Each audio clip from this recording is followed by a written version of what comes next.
Oh, these ace high boards. Oh my god. Woohoo! We're effectively the bubble way. That was probably stupid because I didn't see that. No. No! No! There is another stack on another table with 55 chips, basically guaranteed to bust, which begs the question, do we even go in with the 10s here? So I put this in Hold'em Resources Calculator.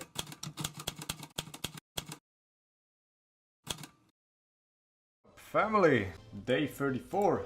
We're going strong. Back for yet another session. So far we have one pretty devastating 250, the other one is looking pretty good. And the third one has only just started. As usual, awaiting more 250 tables. Let's hit it. Let's hit a nice score. And already we're picking up a pretty solid hand in the good 180 man. Let's see if it's anything worth. Ooh, in we go. Looks pretty sweet so far. And continues to be sweet as we're scooping a freeway all in. Nice, nice. Fantastic. We even had the other guy take away one of our outs with an ace. So that was pretty lucky. Ooh, also hopefully a chance in the worst 250 to do some chipping up. I really hope we do. Up against nines, we're gonna need an ace or a jack. Unfortunately not. And out we are. Let's see how well we can run. I've just been into goddamn all-you-can-eat sushi. So if you guys see me somehow sleep in during the play, you know who to blame. No one else but me. Looks like I'm promoting bad beat stories or whatever by just keeping this window open when in reality I just want another 250 table. Give it to me. Woohoo! Kings on the promising 250. Oh my god. Oh, these ace high boards. These freaking ace high boards. It could have also, I'm not gonna call this off, like, could have also done that with an ace-x or something, so that he now wants to protect. Sucks, but what can you do? Wondering if I should just c-bet there like every single thing that I have. Like regardless just of the hand strength itself, like we have a middle pair. Then the ace-x beats us. But yeah, to me that looks pretty much like an, I would say it's an ace-x. Not necessarily two pair, it's just like an ace-x that he probably figured he could check. And I could bet and he could jam over the top or something.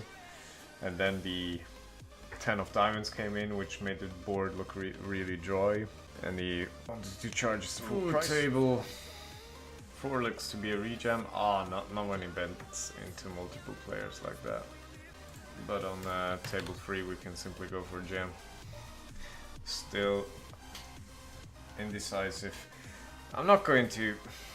Nice, we got that one through. I'm not going to jam here just because he's early position and he has limped, so he could also be occasionally trapping there with some overpairs. Mainly like aces and kings though. It's like not that he does that with all of his hands. But we don't even have we don't even have invested anything in a pot, and I just don't think it's worth to go there. And I don't like, obviously if I had a bit more reads on the player to see like if he tends to do that loosely, then I could see myself like going with it obviously. But not all readless guys. The backup 250 is now in place, and that's how I like it. We haven't busted a table meanwhile, so looks like a fantastic start. Approaching the bubble on table 3. We're 28th out of 44. So that's also something to be looking forward to. Absolutely amazing. So that means we will be going over to the ace-8 off. We're going to be jamming that one. Almost lost time bank on the backup 250. Oh, we got a call from 5s and it doesn't look too good for us. Even freaking... Oh my lord. Even gave us the little gift to see the 2 pair on turn and river, but unfortunately that does us no. But what will us do good is jacks on table 4. I'll probably just jam. Yeah, like we're not even. No, it's not even 14 bigs. What am I talking about? It's below 10 bigs. I was trying to make an argument for shoving it in with 14 bigs because this guy's a bit has a bigger stack. I might overcall, but now it's like a definite jam. Good to see. I'm not too sure whether I want to see a call like that for like a third of his or like a fourth of his stack. So, oh my god. The set, and he's dead on the turn. Let's go. Nice, I like it. 20 bigs. I don't even know if I want to open it. Yeah, probably go with 7s or 8s, but not 6s. What is that? Ay, ay, ay.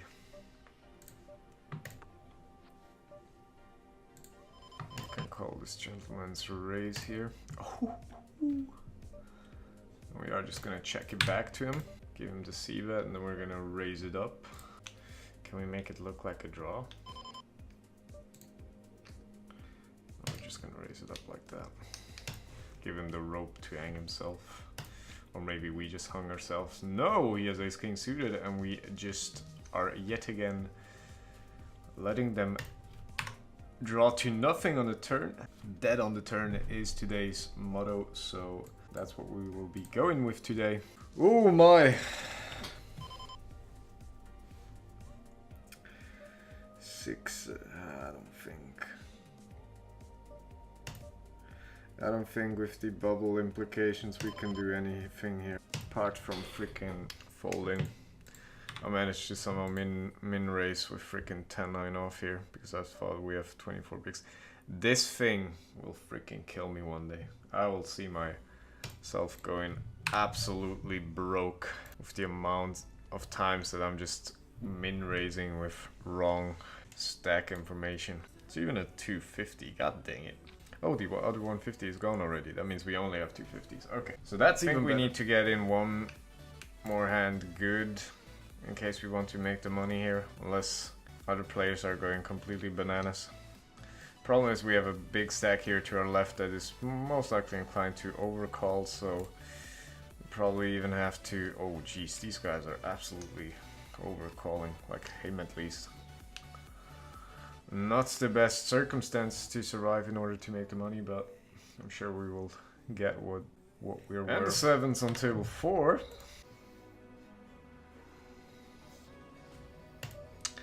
Ooh, we're pretty freaking good at getting those sets today. Pretty freaking good. Nice result.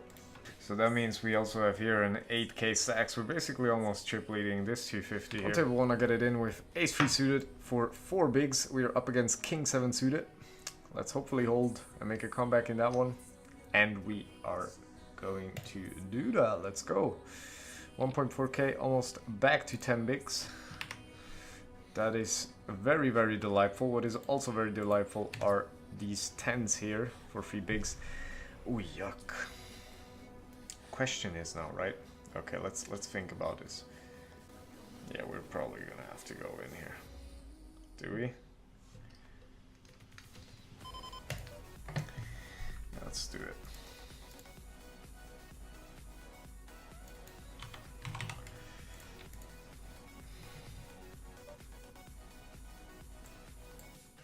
Wow, how does he get to 6s? No. I would have probably had to overfold there if, well, we're effectively the bubble boy. We're effectively the bubble boy. That was probably stupid because I didn't see that. No. No. No. God damn it. There's a 50. There's a stack that's not even worth freaking. What is it? It's like the 16th. Like a 16th big blind is there, and he just ends up making the money because we get it in with 10s. That'll teach you a lesson, folks. Check out the general stack distribution. Like I would have folded if we would have been 28. This guy got it in, and he. No, I would have probably not, because we are most likely ahead of him, of the short stack, and like if we hold, we hold, right? And we chip up, and if we bust, this guy will bust before us anyway, because he was he had less chips than us. I don't know, like, so light out. That didn't work. So live out of the editing studio, I am in HRZ, Hold'em Resources Calculator, and I'm having a look at this spot. For those that couldn't remember what exact spot it was basically this short stack here in a 250, 180 man, 2 big blind stack shoving, middle position here, a guy with 9 big blinds re-shoving, and we're having 10s with 3 big blinds, chip PV, an easy situation, but we are close to the bubble. We were like 29 and 27 is paid. And we also have the information that there is another stack on another table with 55 chips. So that is like, I don't know, that's, what is that? Around 6% of a big blind. Yeah, so basically guaranteed to bust, which begs the question, do we even go in with the 10s here? So I put this in Hold'em Resources Calculator. Where is it? Okay, so, and this range was given to me. So from all the ICM studies that I've done, that made no sense to me. So if you think of what I thought was, okay, you have this guy that goes all in, you have MP that goes over the top. So this guy could bust, and we have another stack that is surely to bust.